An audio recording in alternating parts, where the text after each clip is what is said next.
大师开始。好，我们今天要做的会把它做成牛肉球。那在做牛肉球之前，就是我们把牛肉片先把它放到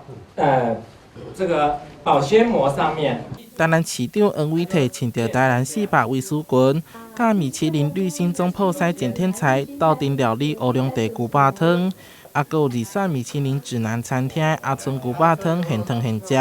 实在是有够香。台南的牛肉好吃第一个是厨师的巧手好手艺，第二个当然是我们有最新鲜的牛肉，我们有善化这个肉品市场里面贩售的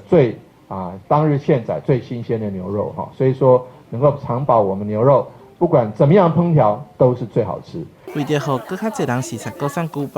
台南市府将伫16号举办行销活动，当天邀请到6间牛肉店业者现场烹调，以1份50块小个大碗的价钱，让大家啉到牛肉汤。另外，还佫邀请创意国产牛肉店家再来各式料理。除了米其林之外，我们更多好吃的，其实在民间颇负盛名，而且事实上受到消费者很大的青睐。我们有好多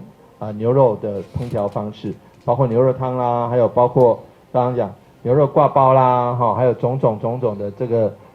非常好吃的牛肉的料理。那今天呢，就让我们在11月26日的时候，来善化啤酒厂来品尝各式各样的牛肉料理。除了美食，现场还有丰富的农产好物市集。当时台南市有26间国产牛肉店，配合活动推出消费优惠，时间只到11月底，民众一定要把握机会。台南市民所怀采访报道。